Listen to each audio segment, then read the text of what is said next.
Yo, what's good, everybody? It's your boy K Dot, the first Black Super Saiyan to revive on this planet, and I'm Black back here with another stream. Um, talk about Blue Beetle with Sean, who's seen it earlier. Nice, yeah. You said you're black here? Something like that. Not exactly, but somewhat like that. I am black. So Sean has only seen the movie once. I've seen it twice.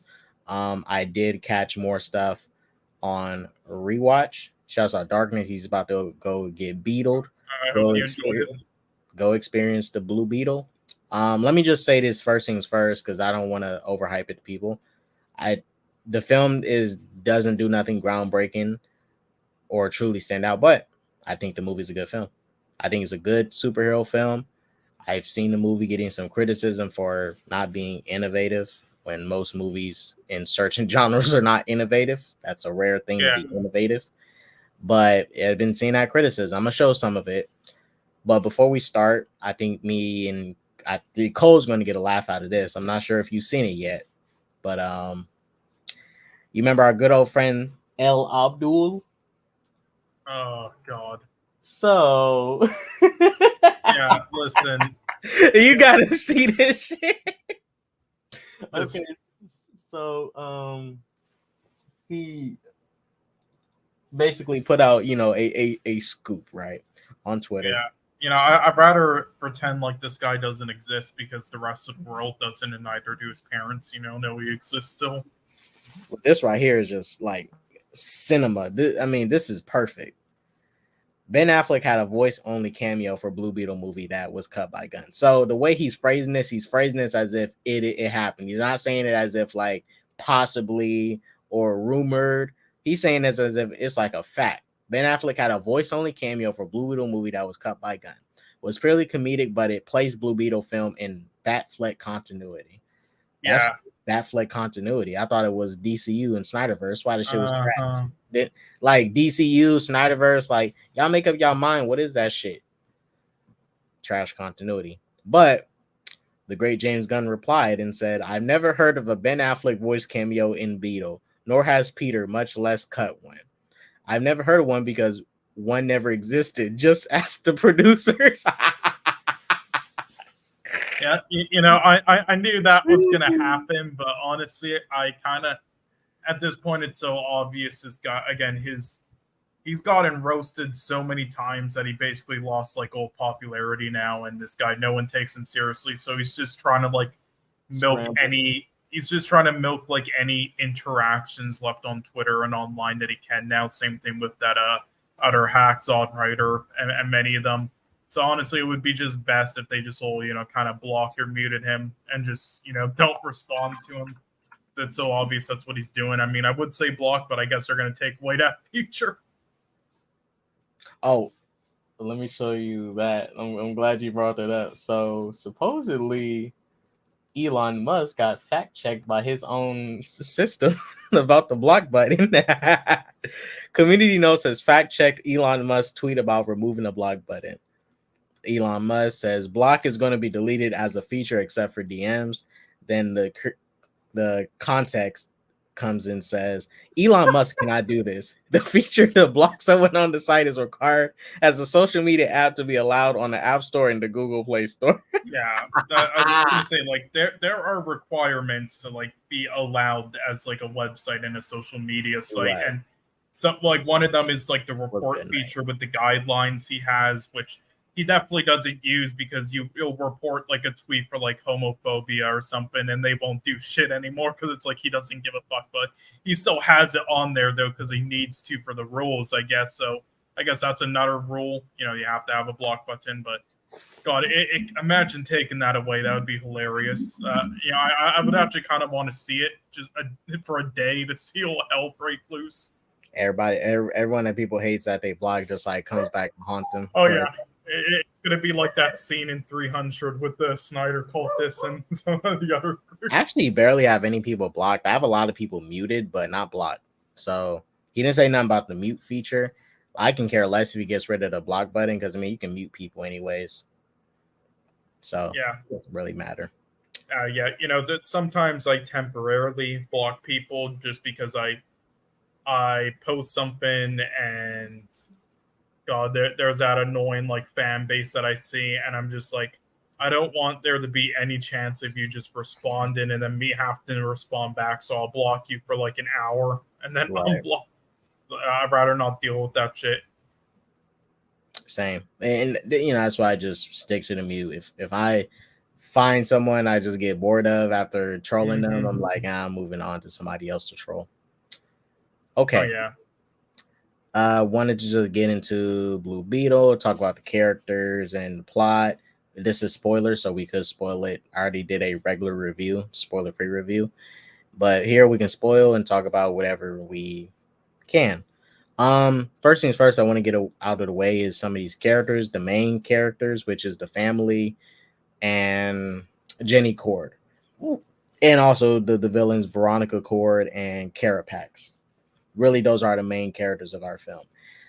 Solo Maraduena, solid as a lead in the movie. He was great to follow. I think he carried this movie for the most part. I agree. He carried this for sure. Like I have a lot of issues with it, but well, and I would say like he really carried it, and his supporting cast really helped him out too. Like you have a lead that's super likable, right? Now, one thing I'll say about this movie, the villains, while I don't dislike them, were average at best. It was like who's Obadiah Stane from Iron Man 1, like average. I didn't hate them.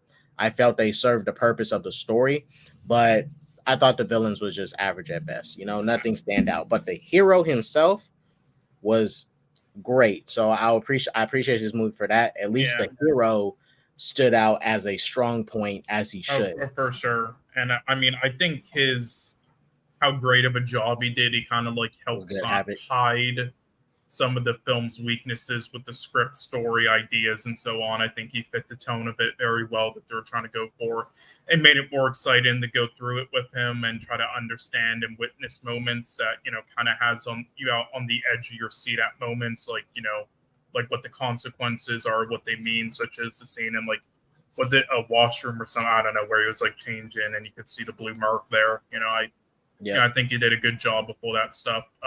Now, the supporting cast, I think they did help him out, and with their, being more experienced actors, some of them. But, I mean, I wasn't a big fan of them, though. I think this is kind of why a lot of TV actors and such don't really make it to the big screen. I thought a lot of them, or majority of them, are kind of weak and cheesy, but, I mean, we'll get into it later. Yeah, like, for me, the best family characters was George Lopez, Rudy. I surprisingly liked the grandma for what her character was. Like, she was kind of like the this glue in a sense, like the scene where Jaime's dad died, which I thought. And then after that, man, the daughter walked up crying, and the grandma told them like, "Save your tears. We need to go save Jaime. We won't cry now, but we will cry later." And then when they saved Jaime and the movie got to its conclusion in the third act, she was like, "Okay, now we can cry." Like she held them, she kept them all together to really pull together for Jaime and help him out. I like that. That was a nice touch. Like I might have not liked her maybe like the performance from the actress too much, but I like that, and kind of the character moments like that. I think for me, the weakest member of the family was the mom, and I don't think the mom just like had enough scenes to like really do anything. She was kind of the afterthought. It was clearly the dad who got more. There was more emphasis on the father than the mother. Yeah. She had this moment where she like motivated Jaime, but it wasn't. I don't think it was as good as like Billy's mom in Shazam 2 when she motivated him to go out and save the day in Shazam 2. The mom had that moment, but it wasn't as strong or powerful. The dad had that moment, and his was more impactful. And I wish both of them was just as impactful, but clearly his dad was more impactful for him. Not saying his mom wasn't, but her mom as an actor really didn't do it for me. She wasn't bad, but she just didn't like get really anything to do in the movie, honestly. It's sort of like Tom Holland, like the actress in that. What's her name again? Marissa Tomei. Yeah, Marissa Tomei. Yeah, it's sort of like that kind of. But yeah, I mean, I definitely didn't like her. I don't know. It's just the supporting cast in this, like, look, putting the acting aside, which I mean was kind of rough outside of the main lead for me. There were just so many characters that I think either they should have had more screen time, or I feel like they could have had more in the film. Like some of the characters, they have like small scenes, and then they show up later in the film, and I think it would have been better if they kind of just didn't show up later in the film. They just had those small scenes, and then they rolled with like other characters instead in those moments. But that's just me. Oh, so Havoc loved this movie. He said. Yeah, I already read that. Shouts out Havoc. Becky G, she played Kaji Da. I think for me, and I seen a review. Shouts out J3 Entertainment. He talked about this. No, it was on J3 Entertainment. There's a part in the movie where, well, the movie focuses a lot on the family, which isn't bad. That's the aspect it wants to focus on. But I wish there was more scenes where we heard like Jaime and the Kaji Da like talking, to each other more often. Like there's a lot of scenes where Jaime well, the scene where Jaime told Jenny what the scarab's name was, Kaji Da. And it would have been cool if we heard her like, tell him that, like, hey, my name is this. Like, I had a moment to really talk. And throughout the film, they it's not that she didn't talk, but I wish they had more alone time together in the movie. And also Becky G's voice, it was kind of a super basic AI voice. I wish she kind of like did something different with it, like kind of sounded like herself, but modified to where okay, she modifies herself to be something something that the user of the suit would be used to, like okay, another Hispanic woman. So she would talk like a Hispanic woman, like something different. She had the basic AI voice, like the Tony Stark's AI and Spider-Man's AI in Homecoming. I just wish she, just did something a little bit different with her voice. It just was basic, and that's why I didn't recognize her, Becky G, as the AI. But hey, shouts out Becky G for doing what she had to do. But I thought it was all right. I mean, I wish they did something a little different with that as well. But I kind of have that thoughts with some other things. Like I don't think they were poorly done, but just better things maybe they could have done. Like what was the right? I did like the idea of him like trying to figure out, for example, him trying to figure out his powers in the suit throughout the film. But yeah, I feel as if they could have done a better job with that, just like the voice thing and scenes, and is something that I think directors such as James Gunn could have done a better job at. Well, this kind of felt a bit half-assed at points, but I will say it wasn't as like poorly done as something like Moon Knight was, in my opinion. Yeah, Angel Manuel Soto. I mean, he's kind of like a up and coming director too. He directed he did good with this movie, and I want to give him props for that. I mean, he directed Charm City Kings. I also like that movie he did, and I do want to see more stuff from him moving forward. But the guy did a really good job here, in my opinion. Yeah. It felt like it had its own little unique style. One thing I give the movie props for is the Blue Beetle theme that played when he transformed into his suit, and also near the end when he jumped onto the ship and he was escaping from the explosion. If it was like a 80s electronic, like Stranger Things type of theme, and I really liked it. It was a good theme that's kind of stuck in my head. It's I liked it. Yeah. And even I gotta give some props to the suit, the people who made it. Shouts out to the costume design team. The way the suit transforms over his body is pretty cool. It's something. Oh yeah, it sort of like kind of melts in his face. It looked like I really like that. Yep. It didn't exactly look like the way Venom's suit, jumps onto Eddie Brock, but it was something different. Like I never seen a suit really transform like this on somebody in a comic book. Yeah. It didn't seem like nanotech either, where it just just kind of just goes on you. Like it really felt like something different with the whole sparks of fire and stuff, covering up his body as he transforms. I thought that was really cool. Yeah, and the CGI as well, along with the suit, like, considering the budget they had, they did a pretty solid job. And while it isn't the most amazing, they did it in a way where it worked really well with like kind of the world and in the action scenes, and sort of like a Blade or like an action cartoon show or whatever however you say it. The VFX, and L for the Flash for not having good VFX like this. This movie, a lot of the stuff was practical, but the VFX was like a add-on. It wasn't just it was not the entire thing. Like, the whole suit is practical. It's not like the Iron Man suits in the MCU where he just wears a chest plate now and the rest of it is all green screen. Like, no, it's CGI for the most part. So this is why we need more practical effects instead of being so abundant to use just CGI for everything. And also they filmed on real set locations. Like when they're at the that fortress, that's actually a real set that they filmed at. That wasn't nothing.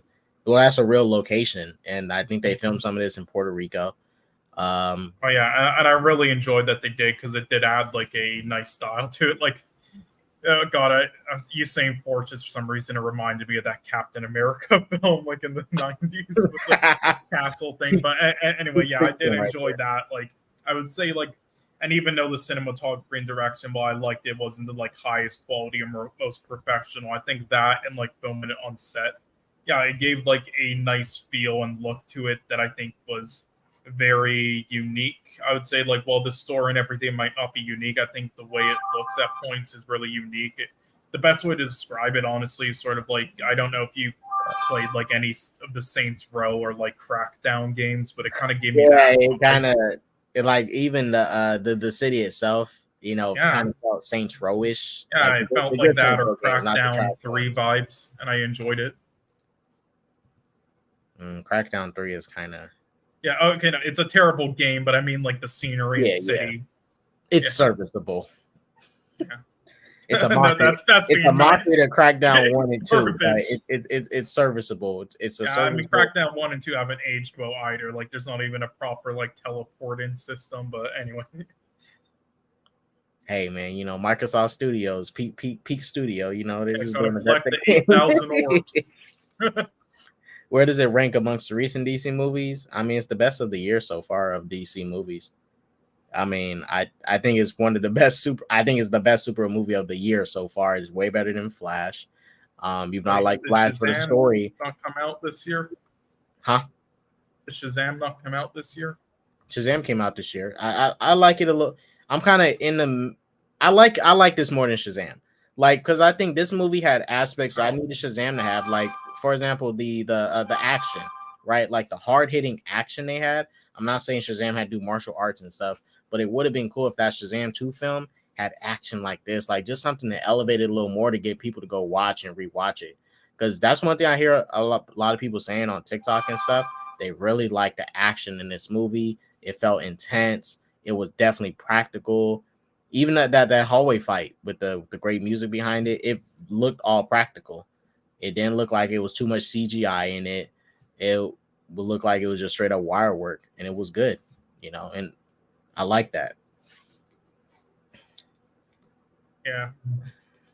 But Blue Beetle all around, I think is better than even Shazam 2, And Shazam 2, I like Shazam 2. I think Shazam 2 has a really good story. I think it has moments where it gets you teary-eyed just like this movie. The moments that got me teary-eyed in this movie twice when I watched it was when the dad had the heart attack, the end where his dad had to, inspire him to, accept the suit and wake up. And then the ending with the villain and stuff where it all came full circle. As average as the villain was, I think for the way they used him to help the third act get you, add more emotion to it, I think it worked for me. Like, I think they were kind of used as like more of like pawns to like move the plot around instead of like, right, sort of like Iron Man 2, I guess. But yeah, I mean, I wasn't a big fan of the villains really, but I did like that aspect of it at least. Yeah, and because I think for me, with the villains in the third act, right, Conrad Carapax, even though he took himself out in this movie and sacrificed himself, I can see why he did so. And also, I did want him to say more.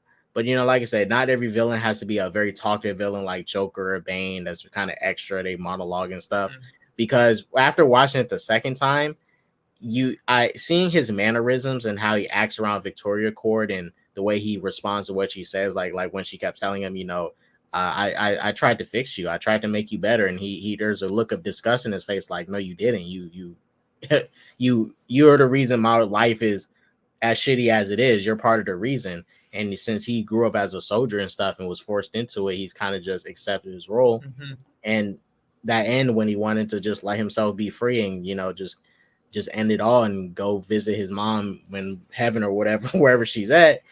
It all worked for me. And seeing Jaime and him have that moment, Jaime choosing not to kill him after he thought he killed his uncle, and also not allowing him to save his dad, he still forgave him. Conrad Carapax, stopped the fighting. I just like that he, in a sense, helped rehabilitate the villain, because most superhero movies kind of forget to do that. They kind of forget to have the hero. While yes, you got to physically fight the villain, but the goal is to also help them get out of those bad ways. Yeah, and I feel like they could have expanded it on it more, though. Agreed. They could have, and I think him not talking so much and just being the second hand. It was okay having the second hand, but he could have said more. Like Bane was the second hand in The Dark Knight Rises, but he felt even more impactful than Talia al Ghul, even though he was second to her as far as who the villains was. Yeah, true. Yeah, I mean, I did enjoy that stuff. Now, the other stuff with the villains, yeah, I didn't like as much, I guess. It sort of reminded me of, like, those bad soldier bosses in Dead Rising, but, Yeah. Yeah, they at least got those parts with them right, though. God. Oh, yeah, I guess another thing I didn't really like as much is I like the music that we mentioned, and also there's some parts with like comedy that I liked and with the tone and everything. There were other attempts with it, especially when he, first gets the thing and it latches onto his face and everything, that with the music and the attempts at comedy that I think are just so poorly done in my eyes. I think as far as the music goes, like the theme that sounds like is like the Stranger Things theme. I think they kind of could have just kept playing more like the 80s type of music. Not saying to copy Guardians. Well, Guardians really have an 80s theme, but that was kind of the theme 80s. I think would have worked for what the movie was, the setting of it, the sci-fi, the sci-fi story. That music would have been a little bit more perfect for it. Also, the Latin music had to be in it because it's a Latin film. Yeah, I just think the moments they used it, though, was a little and I honestly think the trailer did it better. Yeah, that first trailer, second trailer. Wow. But I say when the Latin music was really good, like for example, the hallway fight, I think they picked a perfect song for that fight sequence that really fit the tone. It wasn't super upbeat. It was just perfect, cool, nice hip hop to get them to spice up the moment.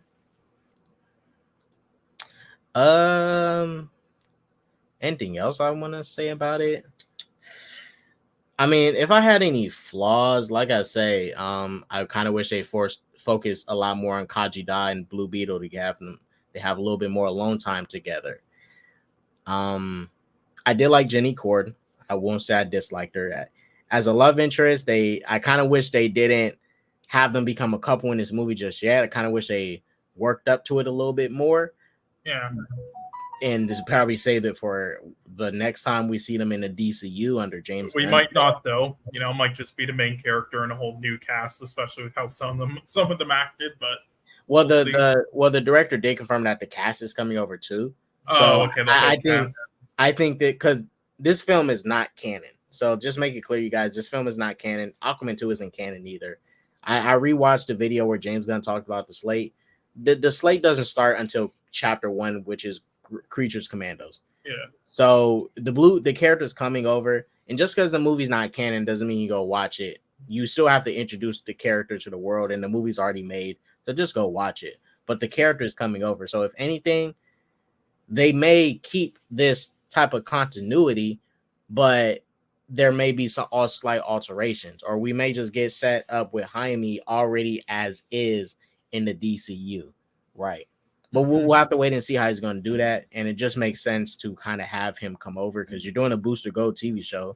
Booster Gold and Blue Beetle are friends in the comics. So it just makes sense to keep Blue Beetle since you're doing a Booster Gold TV show. I suppose it makes sense. But I do agree that relationship thing was rushed. And that's one thing that I didn't really like about her character is that I think they had a lot of gold ideas they could have done with the relationship with each other, and I think they kind of just rushed through all of it, which I hated. But there were a handful of things that I think were a bit rushed, like the things trying to be emotional but in my opinion were not like completely earned yet at that moment, such as when he first got kidnapped like halfway through the film, I would say. And I like I said, I like that scene. I really felt when like just him being hopeless at the fact he can't help his dad and stuff, and the whole scene, like it kind of felt a little haunting. The fact that it was pretty much him showing deportation of Hispanic people that happens often in America. It's nothing new, but it was very reminiscent of that, and it just effectively worked well. Oh yeah, no, I loved like the ideas of the scene and everything and how that all played out. I just think it was rushed. I feel like they could have like sit on it a bit more, executed a bit better, and with the pace. And I feel like because a lot of the movie, I will give you that. It kind of did go by fast, like them coming back. Do you think it's an issue with the director or the editing? I think it's a issue with more than likely, I think it's a runtime issue. I think maybe this movie was a little bit longer than intended, and Warner Brothers probably like, well, shorten it again, blah blah blah, or maybe David Zaslav come in and said shorten it a bit because when you start the movie starts, it's setting it up. They found the scarab again. Then it jumps to Jaime hopping off the plane, coming back from graduation. Here's the news about his family and his dad having a heart attack and them losing the business. And then they kind of rush to Jaime getting this job. Maybe it might be a studio issue and they just shortened the movie, but I think for the most part, what they kept got straight to the point, but I wish some stuff did linger, but it's not, the story did still focus on the story, but I wish they did linger just a little bit on certain scenes. What's good, Tony? Yeah. Did you want to go into the post-credit scenes yet, or? Oh, well, second post-credit scene, we got to talk about that first. Peak post-credit scene. So you guys, we can show it anyways. Fuck it. Someone on TikTok posted it. Yeah, one of them definitely setups, like, kind of explains what his role in the DCU will be. I got this one. So some people, some Hispanic people on TikTok had to tell me that this is like some Latin superhero from some Latin superhero show. So guys, this is a spoiler. The best post-credit scene from Blue Beetle. This is peak fiction. Nothing else compares to this right here. This character right here is coming over to the DCU.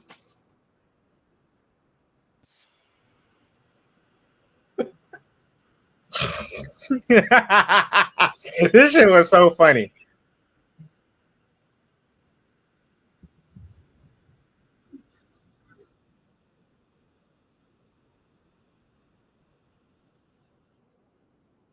Yeah, and I'll be honest with you guys. I think if you're not, only Hispanic people are going to know who the hell this is, because I do not know who El Chapulín, Colorado is. But I kind of like the idea that I hope they kind of do stuff like that in the future. Certain things or like older characters, that's kind of fun. But I wish they would do that as like minor characters in films. So like, for example, like in No Way Home, when they were filming it, the guy who voiced the original, like, 60s animated show, and then also the guy in the 70s live action thing, and also the Japanese Spider-Man actor.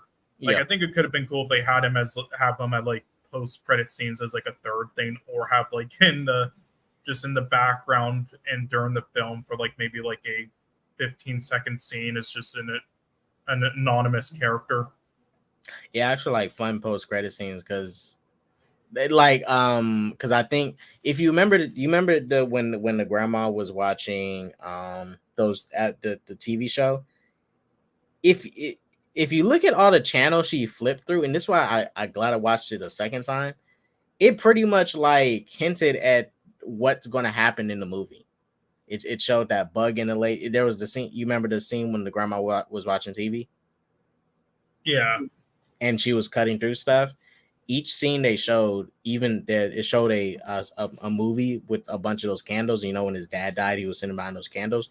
Like that's TV sequence set up what was going to happen in the movie. With and I don't think it was super like well done. Like again, you know, the director's newer, is more up and coming, so I don't think some ideas transitioned well. But so I don't think it was like super as executed well as I would hope for. But I did. It was like a little bit too on the nose. Like it was a little bit too on the nose. Like the part there was that it flipped to a channel where this guy was holding a bug in his hand. And it was like, all right, kind of too on the nose. But the candle scene, where they showed that movie that had the same candles, like where his dad died at, that definitely should have stayed in because that was really well done. You know, when I saw that, but I did like the idea of it though, and I do think it was still well done, even if it was too on the nose. But it's sort of there's many films that I've seen that do kind of like hint at stuff that will happen later on and stuff like that. But what it kind of reminded me of that TV scene I saw there was. What was again? But yeah, it was sort of like Shaun of the Dead when it's like changing the channels and it kind of like tells him what's going to happen. Right. But usually they do that in movies, like it kind of like it's kind of used for comedy in some comedy movies, like Sunday comedy, like it's nothing new. But I think in this movie, because I don't know what they would designate this movie as. I don't think it's a comedy. It has a comedy in it, but it depends if this movie is designated as a comedy, then that makes sense. But I don't think this film's a comedy like Shazam 2. I mean, at points, like it is. I think this can be a comedy, but maybe as like a third genre. I don't know. Yeah, I mean that did remind me of some. What was your opinion on? Now I have my opinions on it, but I wanted to hear yours. What was your opinion on how they handled like the messages involving border patrol in the U.S. and other political things? I was okay with it. I had no issue with it. I think it kind of made sense to highlight that stuff. Like, I was seeing some people saying, oh my gosh, this isn't how the typical Latino family speaks. When it's like, I'm not Latino. I haven't grew up in a Latino household, but from what I've seen from Latinos and stuff that I know and hanging around their families, they are very prideful about who they are. They are very prideful about being Mexican, Puerto Rican. Oh yeah, definitely a lot of them that I've seen, but everybody's different. Yeah, everybody's different. A lot of them like to highlight, like, I'm Mexican and I'm proud. That's their thing. Like they represent it. They don't shy away from it, and they do. One thing I like about, and this is why I love my Mexican friend, they love joking on their own like issues. Like they will make fun of the fact, like, yes, we hop the border and we get deported. Like it sucks that happens, but like they can find a way to turn it into something positive to keep pushing themselves and stuff, and they don't really feel too bogged down by it. Like they don't let it stop them. Shouts out to the Latin community. You guys are funny as fuck. Yeah, and I think the movie at points highlights that in scenes. It's like there will be moments that are like kind of serious, and then the characters will do that stuff. So I didn't. Yeah, they started just laughing it off and just turning into a joke. But it made sense because a lot of Latin people I know, they do kind of talk like that. Like they'll, and it's not to say they can't take nothing serious. They kind of talk like that. It was very maybe not with everybody, but yeah, I've seen most of them. I've seen him hung out with are kind of like that. Mm-hmm. But yeah, I like how it was done as well. But yeah, I mean, I was kind of afraid though because of that. Again, I have nothing wrong with the joke. It was just an unfunny and poorly done joke at the end of that trailer with the Batman thing. So that's all. So it's just right. So after seeing that, I'm just like, oh God, how are they going to handle those messages? But yeah, I saw it and well, it was well done. So yeah. But I think how they handled the border patrol aspect and all that, it went hand in hand with even the villain, like his role. Him being a a kid forced to fight against the not the anti-communists, but yeah, he was forced into fighting alongside America and against the communists and Cuba and stuff, which is kind of real history in a sense. But I think it all worked out well. Nothing felt random. Like the villain was related to it. The Veronica Cord was a part of it. It all felt, it all worked. It all synced up because it wasn't really random with the way it was placed. Now, if it like randomly during the movie they just started highlighting this stuff and it has nothing to do with the plot, then yeah. But it had everything to do with the plot because it had to do with most of these characters' backstory in the film. Yeah, basically. Also, this isn't actually this isn't the first superhero film that George Lopez was in. You want to know what the second one was? I mean, sorry, not second. You want to know what the first one was? Well, it wasn't a Spike. Shark Boy and Lava Girl doesn't count. Well, Shark Boy and Lava Girl. It counts. It counts. So yeah. Okay, well, if you know, I mean, Shark Boy and Lava Girl is peak anyway, so Yeah, exactly. It's pure cinema. So real quick, I wanted to talk about this real quick, and I want to see if you guys agree or if Sean agrees. And it's just weird that I was talking about this with Terrence over the phone, and it just kind of bothers me when people criticize movies like this. We're not going to watch the full video, but just a little bit of it to get to the point. All right, y'all. So all right. So this thing has over, 23,000. All right, y'all. So I just got back from right. And it's not just him. I've seen other people have the same criticism, but he kind of sums up and says the things that I'm going to talk about here. All right, y'all. So I just got back from watching Shazam 2. Or sorry, I meant Blue Beetle. They're the same movie. But anyways, Blue Beetle is absolutely mid. This film on a storytelling level and writing level is the most cliche, generic garbage that I have seen in the superhero genre. The story and the purpose, speaking of purpose, the story of this movie is for Jaime to learn his purpose to be a hero. The same thing that every other superhero movie in existence has taught us. It's the same. That's not all it was. There's nothing innovative to the genre. Okay, that's why I want to stop it. That's why I didn't want to watch the full thing because he already lost. That's not all that was. Firstly, and secondly, yeah, you mean like every MCU film recently, like right, like that's and the stuff he's criticizing for. This is what I'm talking about. You're criticizing a superhero movie for following superhero movie beats. That's like criticizing John Wick for feeling like an action movie. Like, oh my gosh, why is there so much action in John Wick? Where's the story? Most action movies have like mediocre, average stories at best, but they have great action and a great lead who's very charismatic and says he dope one-liners to keep you engaged throughout the whole movie. But what John Wick does compared to other action films that's very different than most, especially Hollywood ones, have some really good long one-take action sequences. Yeah.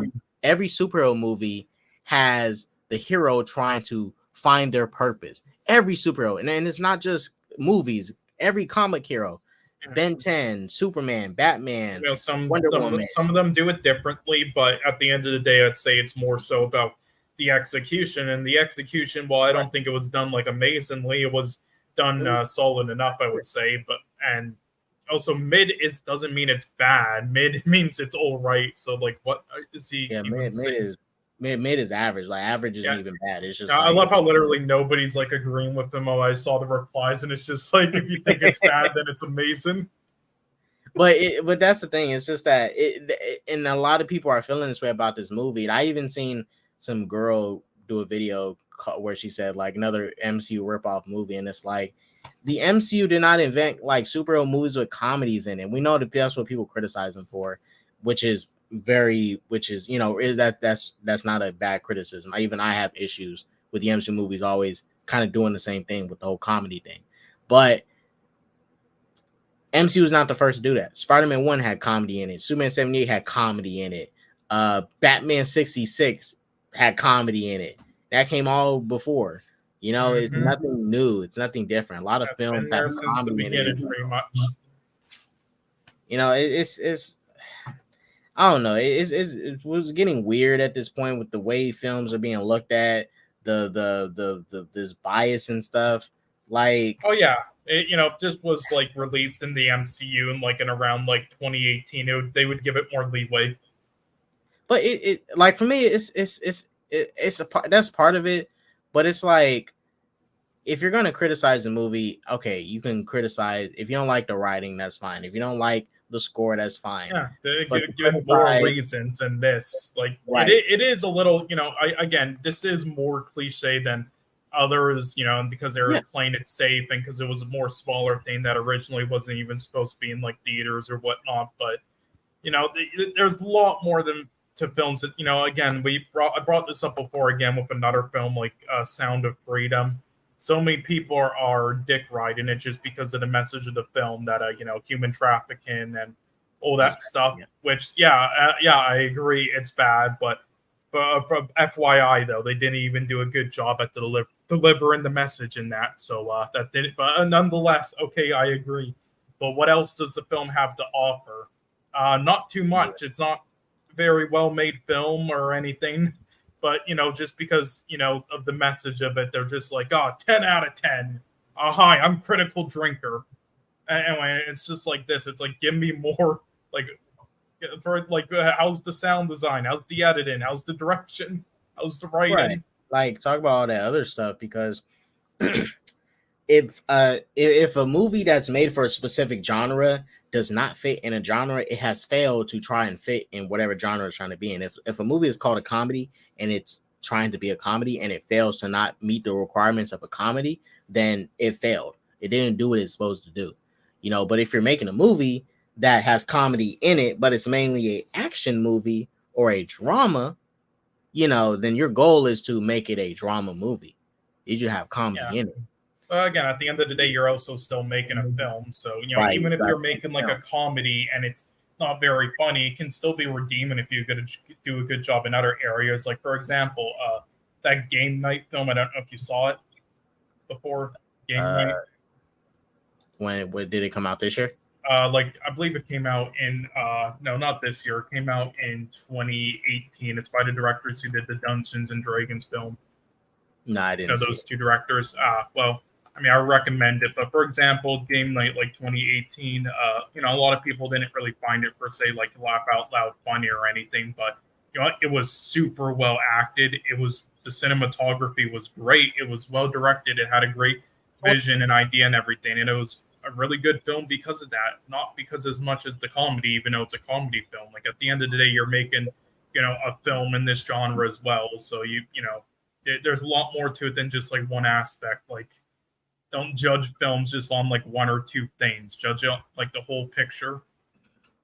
Right. You gotta talk about the full thing. You also acknowledge that the movie fits into the genre that it fits in, but criticizing it for not being game changing is kind of weird because if everything is expected to be game changing or innovative, then those words no longer mean nothing. Everyone will not be The Dark Knight or Watchmen or Superman 78 or Spider-Man 1 or Blade 1. Those movies are innovative and change the genre for a reason. If everyone was like Blade 1, then Blade 1 is no longer innovative as it is. It's just another average superhero. And thank you for not saying Black Panther. Oh yeah, Black Panther, totally innovative.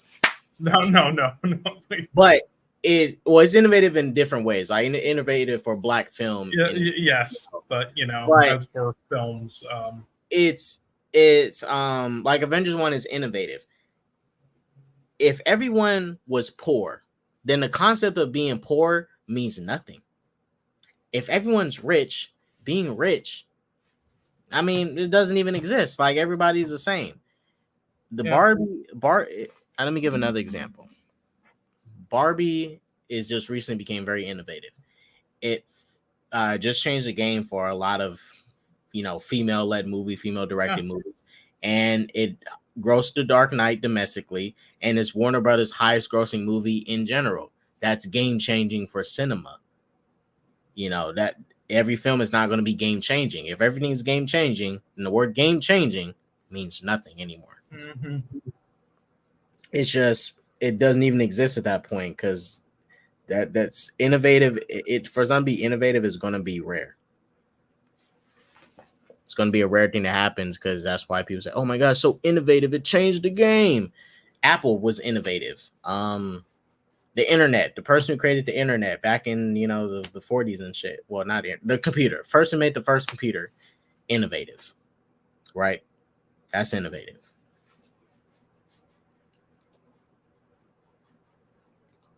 But yeah, it just bothers me that people are criticizing movies like this now. Film criticism, it just went down the drain. Yeah. Criticism in general, ever since the internet just started becoming more and more popular, is going down the drain.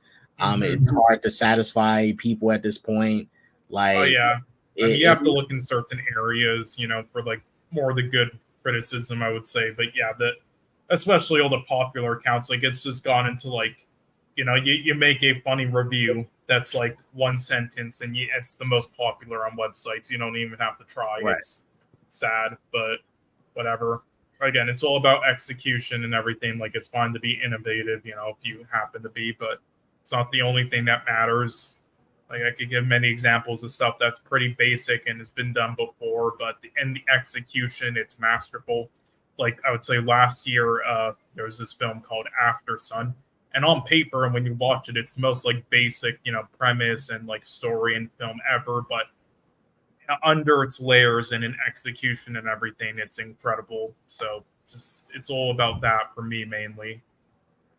Yeah, and you know, like I say, I care most if the movie's good, and I think the movie's good. I don't like, okay, if you're good and innovative, cool. But if you're bad and trying to be innovative, then that's even worse. And it just makes criticizing your movie even, you know, it's gonna make criticizing your movie even easier for what you attempted for it to do.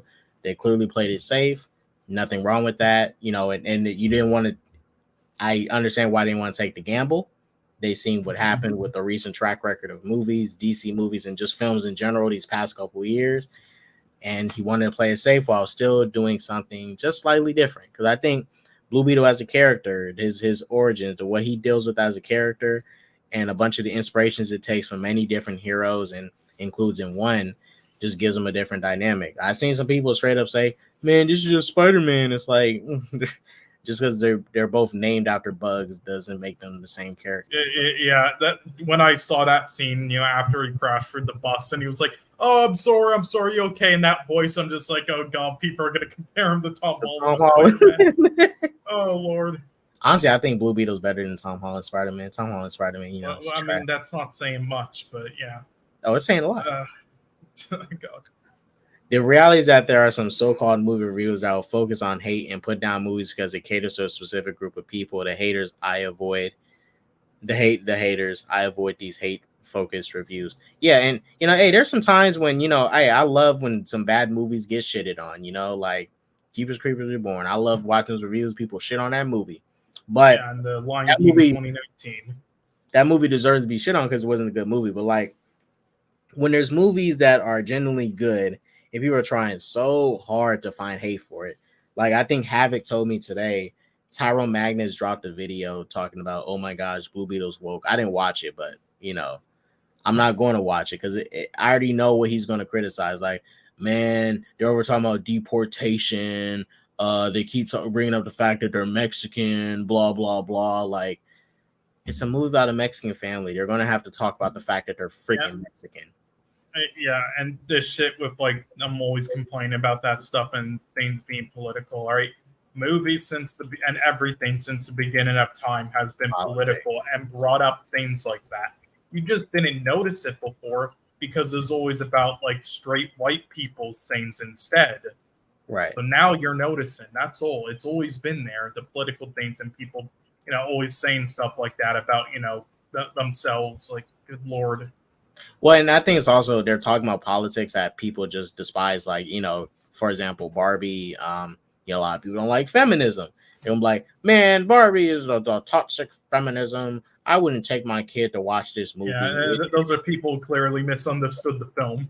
Right. It's like you have an all-female movie and you don't expect them to not talk, like bring up anything about women in general. Like, they're going to talk about women things, you know, and that's related. Like, is it a bad thing that there's some films that talk about women things, apparently? Right. Like, if I'm watching a movie about a boys' night, if it's a boys' night out movie, I expect the fucking dudes to talk like they're guys.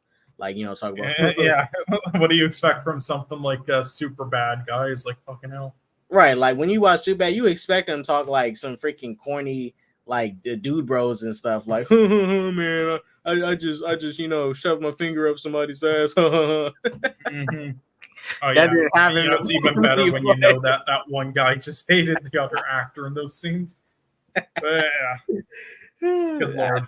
And again, that did not happen in the being movie. just a mid film isn't bad, guys. Fucking hell, it's like okay, you can say this wasn't really good, kind of disappointed, but you don't just because it wasn't great or it's mid doesn't mean you have to then say you should avoid it or it's terrible. It's like it's okay to be a mid film. Not every film's going to be amazing. Not every game's going to be amazing. Right, like Scorpion King, perfectly mid, and people should watch it. No. A good example of like a good mid film that's worth watching and it's fine to be mid is something like Infinity Pool or something like that. Those Gremlin movies. Those Gremlin movies always felt mid to me. I don't know. People overhype those. But the Gremlins films? Yeah, first one's good, but the rest of them. There's only like 2. What do you mean? Isn't it more than 2? I wouldn't know. I think there's only 2. At least like official ones. The first one's the best one. Second one. Yeah, no, the first one's really good and nostalgia and everything. And the second one, it wasn't the best, but I thought it was good. It's like a satire of itself, and there was a lot of creative things in it. Oh yeah, it's only 2. I swear they did an animated thing of the Gremlins. I mean, they might have, but I think it might be thinking of like other films that are like similar to Gremlins. Havoc said a lot of these accounts on YouTube talking about this film are super toxic takes. I promise people wouldn't hate this movie if this came out 2 to 3 years ago, SMH. And that's the thing too, like sometimes you gotta take your opportunity and release films at a certain time. Now, to be fair, this movie was announced years ago, well, during the pandemic, and stuff got pushed back, so it's not really the film's fault. Some stuff came out too late, some stuff came out when it was not intended to. Like New Mutants was supposed to come out at its original intended date, but it got pushed back like 4 times. It's supposed to be an actual horror, which sucks, but right. It is interesting to know, like see all these films that either got released sooner than expected or later. Same thing with like video games like Alan Wake, and see, if there was how the reception would have changed. Like sometimes it's even for the good. Like we look at a game like Starfield, it was released last year in such a stacked year that would have been shit on, but now it's being released in a pretty weaker year, so it's gonna have a lot of love probably, and as long as it's not broken at launch. And it probably wasn't even done either. I guarantee Starfield probably, there's a chance it may have bugs like Skyrim, which is kind of typical with Bethesda, but I guarantee if Starfield came out last year, it would have not been in the best shape that we would thought it was going to be. Because when they do it, originally intended dates for these games, and they usually come out messy as heck. Yeah. And that's what happened with the Star Wars games. It's like they have good ideas, the ones that Respawn have made. Like there's like amazing games in there, but EA forces them out too soon. Well, EA is a sin to gaming in general. Yeah, that's why I'm still for that Star Wars game, Jedi Fallen Order. I did not get it yet. I'm still waiting until it's on sale. Again, it's just like the first one. It has amazing aspects to it, and it's overall solid. But the EA forced it out too soon, so it's like it feels a bit unfinished. Sadly, it's EA. It looks unfinished, and I'm not going to waste my time on it. I'll get it when it drops below $40. Because after I got the first one, you guys actually had a video on it. That thing came out as a glitchy mess, and the only recent things EA is not screwed up on was when they helped with making Sekiro, and also getting that one studio started that did A Way Out and It Takes Two. But yeah. I mean, Ubisoft's even worse at this point, though. I don't know what they've been even doing. I think that Star Wars game from Ubisoft might be good. It kind of does look good. Yeah, maybe. I don't know. But what? I hope it is good. They've been a mess even more than EA, though. So I don't know. and God, they couldn't release Valiant Hearts 2 on any consoles or actually make a proper sequel because they screwed up with the engine thing. That's nice. Thank you, Ubisoft. And please do not cancel Beyond Good and Evil 2, or I'm going to rage so hard. Oh, yeah, I don't think they're going to come out with that game. How many years it's been? It's been like over, what, 5, 6? Listen, if they don't eventually release that game and if it's like bad, then I'm going to like start another Vancouver riot. I mean, I wanted to come out. I wanted to come out because I've been waiting over 20 years for a sequel. Right, I want to see it come out. I played the it first feels like game a Star Wars game is what they're trying to do with Beyond Good and Evil. I feel like they just pushed it back again because, like, well, we got a Star Wars game. Let's focus on this and not Beyond Good and Evil. Yeah, whatever. It's just, God, please release that game and please let it be good. I've literally waited. I played it when I first turned 4 back in 2003. That was like one of the first games I ever played, the original. Yeah. It's one of my favorite games ever. So I've waited literally all my life for a sequel. So if you bastards cancel it. Anyway, so did you want to mention the other post-credit scene in it? Oh, yeah. So in Blue Beetle, guys, the other post-credit scene hints at Ted Kord's return. He disappeared somewhere. Don't know where he's exactly at. Maybe he's somewhere associated with the Reach, the alien race that made the Scarab, and they're probably maybe holding him captive. I don't know. We don't know where he's at, but in the movie, they do talk about how Ted Kord went missing. Maybe James Gunn's going to keep this concept and tie it into the Booster Gold show, and maybe him and Jaime are going to be trying to look for Ted Kord in that show. I do think it kind of hints at that in like his role in the DCU. I think he's going to be kind of like possibly one of like the new leaders in it, potentially. Let me get to these comments real quick. I've noticed that most of the negative reviewers have been white guys. All Latino movie reviews that I've seen it so far have given a thumbs up to Blue Beetle. Yeah, it's the same thing I've seen for Black Panther, but people are when I, and mind you, I'm not trying to make this a race thing, but it kind of does factor into it because I know the same thing when Black Panther came out. Now, I think Black Panther is a good film. Do I think it's groundbreaking in terms of the quality of it? No, but what it does for Black films in general, like the amount of money it made, the having a Black director and all of them that came together to make something good was cool. But a lot of people I've seen that reviewed it, like white reviewers and stuff, were kind of condescending towards it and really downplayed it. Mind you, at the time, they was hyping up movies like freaking, what's an average MC movie that came out around the time? Yeah. I'm trying to think of, like Thor 3 and shit. Did Thor 3 come out after? I don't know, but yeah, I mean, the only thing I acted condescending was the fact that we had all those amazing Black films from before that got shut out, but then they nominated Black Panther for all those awards. Hey, I'm not saying Black Panther deserved it, but we won it. W for the Blacks. W for the Blacks, my brothers and sisters. We got that Best Picture. We may have not deserved it for that movie. There's better Best Picture contenders for Black movies, but hey, we got it. We fucking got it. Worst case scenario, if James Gunn DC doesn't work out, do you think if DC is focused on animated movies, do you think that would be more cost effective and resonate more with the general audience?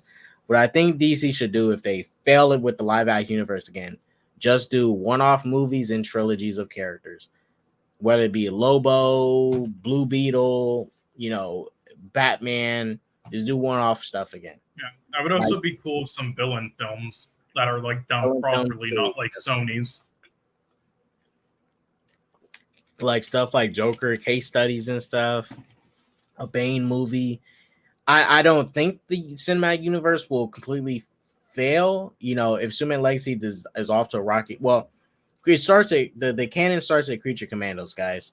Let me make that clear. So if Creature Commandos is something good that people are going to like, okay, that's going to get some interest. And if the Waller show is really good, then boom, it's just going to get people more interested for Superman Legacy. And if Superman Legacy like really seals the deal, James Gunn has a hold on an audience for the next 10 years. He just needs to keep up that momentum. The only thing I'm afraid of is their Batman.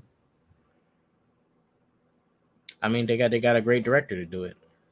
Oh my god, yeah, no, a horrible director who had a fluke with one film and that's it. And secondly, I just don't know about. Hey, Mama wasn't bad. Batman at that year. Mama and It One was good. You gotta give him. No, that. Mama was no. You gotta give him credit for that. Come on. No, and it One was good. That was his fluke. Everything else. Now, Mama had good ideas, but not a good film. And then It Too we don't talk about, and The Flash we don't talk about. But it's not just that. It's just the fact that I don't understand why they're doing a Batman at that stage in the universe as the first film, and also having Damian Wayne in there over others that they could have right now to start with.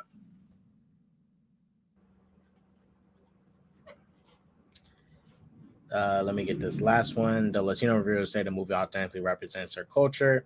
And look, let me be fair.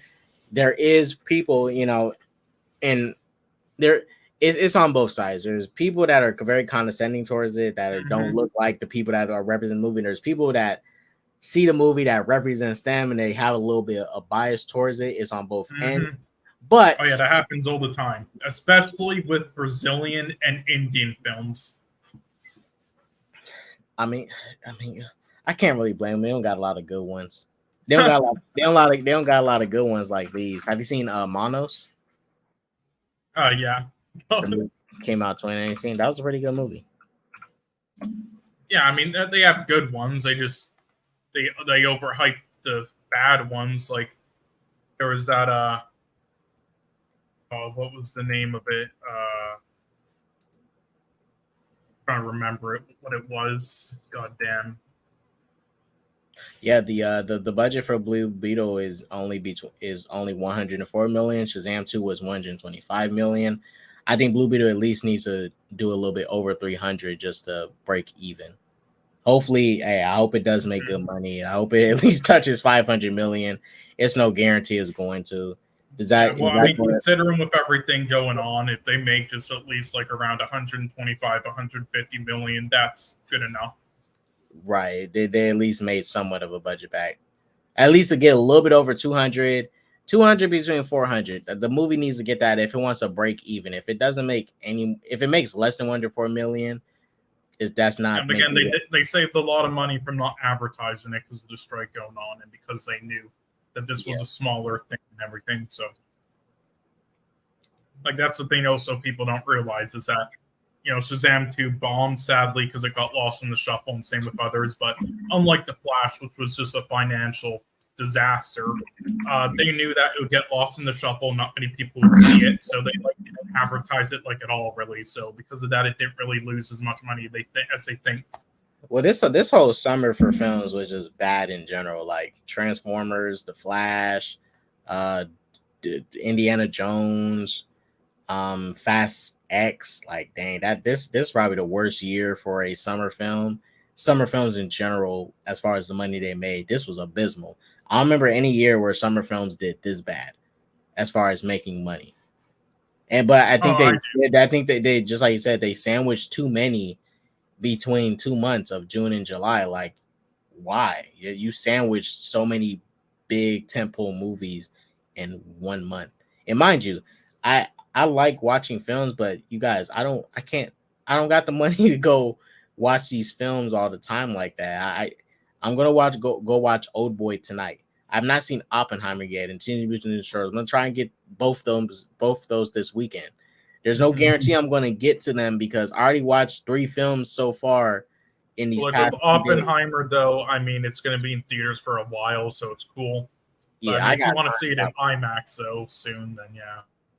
Because I watched Blue Beetle today. I watched Blue Beetle yesterday. I'm about to watch Old Boy tonight, and I'm about to feel pretty much tapped out at this point because I might have to wait until next week to watch Oppenheimer and Teenage Mutant Ninja Turtles. Just for the sake of money and also time, because I just want to keep going to the movies back to back. Yeah, I mean, I used to have a great theater where I could go all the time, especially because I knew people, so I got to see a lot of free films.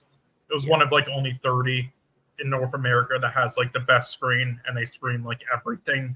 But now that I moved, the theaters here suck, and they're expensive, so I don't really see like many anymore in theaters, at least for the time being. But yeah, I will say though, are you going to do a review of Old Boy on your channel after you go see it? I'm gonna review it on TikTok and then post a video on YouTube.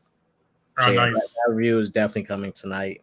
And when I get home from it, I'm gonna get some rest in a bit because my showing starts at 10:15, so I have to stream and get some rest. Right, so I hope you really enjoy it because not to overhype it, but I mean, yeah, it's considered like one of the best for a reason, and I'd have to agree that is a masterpiece. And screw the Spike Lee one. I think it's gonna be good. I saw this cool action scene from it, not the hallway scene. I've seen the hallway scene on YouTube before, but another action scene. So, and it's a Korean movie. Korean movies usually hit. They do. I wanted to bring up something else real quick.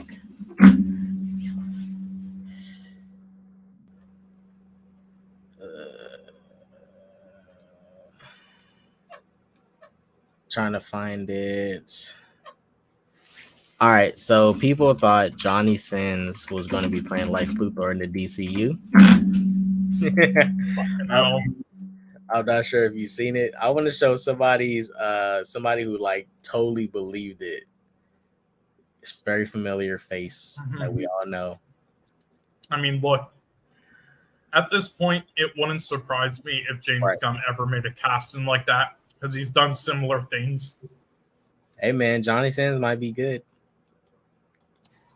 I know he's a great actor. Hell yeah. All right, guys. So this is our good old buddy. So this is what it's come to. Well, that James Gunn, if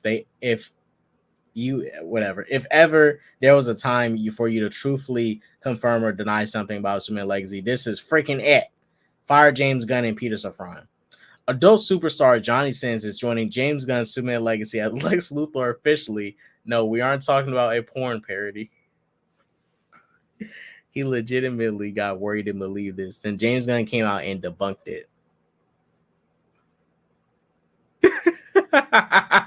And this is the guy who originally posted that bullshit. He's a fucking parody account. Oh my gosh. Oh my gosh. These fucking... Yeah, I mean, what do you expect from fucking Zod writer and Sill? I swear to God. These are the two type of people who will like make reports saying, breaking news, my dick is 8 inches and it's like 1 inch. That's true at this point. Like these mind you, this is why, you don't feed them that Snyder shit. You get these crazy motherfuckers like this doing this bullshit. They got their Rebel Moon, so at least they'll be somewhat satisfied. I just feel bad. It must suck to live their lives. Like I don't want to share personal information, but I've talked to people who associated with them. They literally live in like the worst shitholes ever with like no job. And honestly, with the shit they do, I mean, it makes sense. I'm not going to say any. I'm saying that's kind of karma at play. I mean, for the shit they're willing to do to get money on YouTube, it kind of makes fucking sense. Because, like, look at what Sill does. Dude makes so much bullshit, fake ass scoop just to get a buck. Like, dude, if you're gonna be a scooper, fine, scoop. But at least try to get some stuff correct. Like, you're just scooping stuff, and it's not even correct. Like, what's the purpose in it? I mean, I guess the engagement, I guess, you can get paid. You can get paid on Twitter now for engagement. How many people engage? Yeah, but the shit they're doing it barely gets them paid still. So they're doing this like this is the equivalent of paying of like having your hair lit on fire or getting kicked in the nuts 50 times, and then your payment is some rich dude just spitting in a cup and you taking it and drinking it, for liquid. Like that's the payment right there. Right. Also wanted to show something else. Well, I think I'm all tapped out. Oh yeah, let me show you guys this. So, what's good, Zill Nation? What's up, everyone? Blue Beetle is good because he's actually wearing a real costume instead of a pure CGI costume. Facts. Practical effects over VFX any time of the day. VFX should always be there to touch up, not really take over the whole thing. But shouts out to them for doing what they did with the practical stuff and filming on real set locations. We are having a great week. Last thing we'll cover real quick. It's going to be short. An amazing thing happened. An amazing thing happened on YouTube. I think Cole's seen it, and the whole world should see it. Let's watch this beautiful clip real quick, guys. Let's watch this beautiful clip. So, iShowSpeed is in trouble for showing his penis on YouTube, guys. We're going to watch it. So, the future didn't turn out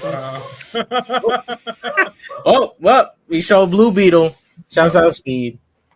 Yeah, well, honestly, couldn't have happened to a more deserving streamer. the only worst person it would have happened to that would have been more deserving is XQC. That's it. Nah, it should have happened. I wish it happened to like Fresh and Fit or freaking Hassan. Oh yeah, Hassan for sure. Nah, Kaisenat's cool. I don't got no issue with him. Definitely Hassan. I have no issues with him as a person, but his streams are just shit. They're like made for 8-year-olds who like Looney Tunes cartoons. What else was I about to say? I was about to say something. Yeah, I don't know, but my rating for this film is like a 5 out of 10, and that might sound bad, but for me that means it's okay for my rating system. So yeah, but for other people it'd be like a 7.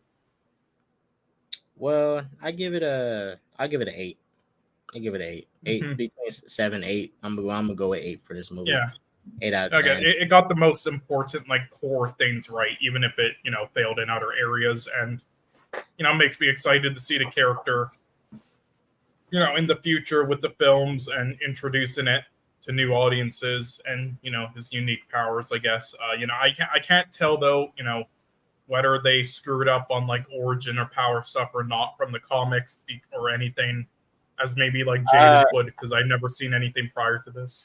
Well, from what I mean, as far as like the homages to Blue Beetle, Ted Cord in the past, and like they made some slight alterations. Like Palmyra City is not a comic city; that's a new original city. But I think they pretty much kept what made Jaime Reyes Jaime Reyes.